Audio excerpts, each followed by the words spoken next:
Since last year, for a couple months, my fiance was sexually involved with my daughter. I don't think he's a bad person. He made a mistake. I had asked my daughter if she had sex with my fiance, and she said yes. I didn't think nothing of it at the time, so I had asked my fiance, and he said no. So at the time, I was in between. I'm like, okay, I don't know who to believe. When I officially found out December 8th that they had sexually been involved, I was shocked. I was crying, I was hurt, I was pregnant, my emotions were everywhere. When I first started questioning, I blamed her. When I first even realized about the situation. So I didn't pursue it right away. I wanted to make sure I had the proof first before I did anything. So now he's incarcerated and she's at my sister's house. And I just want him home with me. Because at the end, I'm the one suffering. Because I ain't got my kids. I just want this all to be over. What I was told from DCFS is she blamed her daughter. Completely blamed her. She blamed her daughter for having sex with her fiance. Yes. Her older daughter left her Snapchat logged in on her friend's phone. Her friends saw the messages that he was sending to her daughter. They were all sexual. Her friend then took the messages to her grandmother. Her grandmother screenshotted the Snapchat messages and took them straight to the school counselor, and the school counselor from there called the police, called DCFS, and sent her straight to the hospital. And she was admitted overnight to get a STD test, to do a rape kit, to do a pregnancy test, because, you know, she can get pregnant. She's a teenager. When she even found out, she still allowed this man to stay in her house. So they came, they interview her, they end up locking up her fiance. Mm-hmm. He was convicted of 2 counts of unlawful sexual conduct of a minor in the 3rd degree. He was sentenced to 2 years, which to me is shockingly low. Yes, absolutely. Sentenced to 2 years and has to register as a sex offender. Yeah, tier 2 for 25 years. Now, your niece has also said that her fiance exposed himself. There's a younger child There's in a the house younger child. who, let's just say, single-digit age, and that he exposed his private area to this little girl. Yeah, to supposedly cure her curiosity. She was sitting in the room and allowed this man to expose himself to her little girl and sat there and just let it happen and did nothing about it. When you hear these stories about your sister, somebody, you obviously grew up together, right? Yeah. Does it shock you? It makes me sick. It makes me sick. Yeah. I'm disgusted. So your sister took a lie detector test about having knowledge of the sexual abuse. Yeah. What if she fails? Then I'm prepared to fight for full custody of these kids. They need to be with me and they need to be protected. I'm tired of everybody looking at me like I'm the bad guy. I didn't know this stuff was going on. If I knew, I would have done something.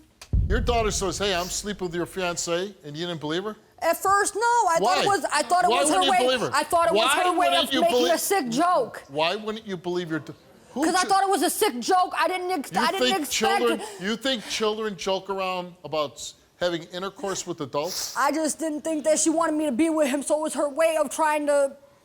Why wouldn't she want you to be with him? I don't know. Maybe because he was violating her.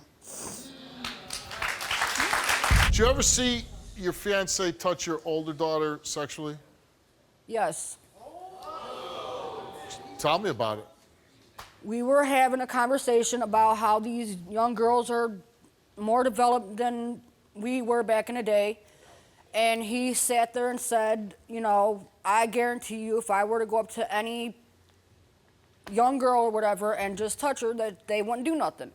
So he went to my daughter. I yelled at him for that. I told him, don't ever frickin' do that again. What'd he do? He went under her shirt and touched her stuff. And I yelled at him for that. And you watched this? I seen that part, yes. And so all this is happening. He's grabbing your daughter's breast in front of you. He's telling you, I can go to any underage child, grab them, and they're not going to do anything. So then when your daughter goes, oh, yeah, by the way, I'm having sex with him, you didn't believe her. At that time, no, I didn't. I didn't believe any of them. So he's in prison now? Yes. Do you write him? No. Do you go visit him? No. You never visited him one time? No. No? Have you called him on the phone? I mean, I can't call him. He calls me. And what do you say to him? When he calls, what do you say to him? I talk to him about the baby. Did you say you love him? I mean, of course I said I loved him, but I don't. After he was convicted of having sex with your daughter, you told him you love him. Christina came here and took a lie detector test. And we asked you, were you aware of any sexual contact between your fiance and your daughter? She answered yes. Did you know your fiance was having sex with your daughter? She answered yes. What? No, I didn't. Oh my God. Did you allow your fiance to have sexual physical contact with your daughter? And you answered yes. No, I Sickening. You're one of the biggest piece of mothers I've ever had on a stage.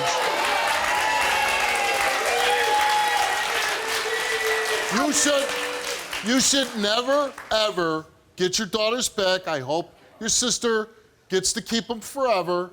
I'm fighting for custody. I hope 100%. And you know what? When this guy gets out, She's going to be right back with him. You deserve them. And now I see tears, and I don't know what. Who are they for? For yourself? Because they're not for your daughters.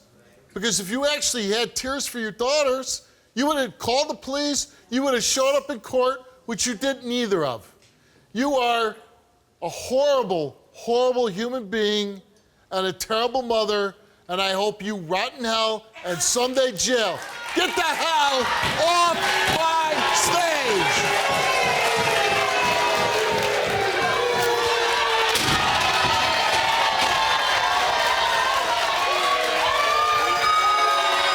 Jennifer, welcome back. What's been going on?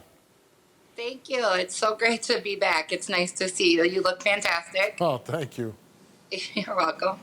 When I look at that show, you know, people sometimes will ask me, oh, is the show real? Is, you know, the stories real? And unfortunately, they are. These are real stories, real. It is very, very You unfortunate. lived it, but it's hard to imagine a mother being that evil towards her own kids. It's really hard to imagine, but it's my reality. Where are your nieces now? So I am happy to announce that today my nieces are all with me and they are all thriving and happy, healthy, and just being kids. So things were rough with the kids before they moved in with me, such as they were doing poorly in school, and I would, work full time, come home from work and hit the books with them, start tutoring them, and get them all caught up. And my niece got to go on a class trip to Washington, D.C. because I was able to catch her up enough so that she can go. And she's getting ready to go on a trip with her class to Costa Rica. And she made a cum laude award this year. Oh, that's great. Well, it sounds Yeah. like they're doing good. Now, I understand They're thriving. you ran into your sister not long ago, right? That's correct. I ran into her at a family member's funeral, and she didn't really talk to me. She doesn't talk to me at all. People like you make the world a better place because you got 4 kids of your own. Then your sister, who's just a horrible mother, doesn't take care, and then you take your nieces in. So you got a lot on your plate, and we commend you for that. Yeah, they all get along so fantastically well. They like to do things together. We go skating, roller skating. The kids all love to go roller skating. So what's on the agenda next is I have started the process with my attorney to legally adopt the girls. Oh, well, we certainly hope and wish you much success in that endeavor. Women like yourself that step in, if you didn't, where would these kids be? Who would be standing out, protecting them like you?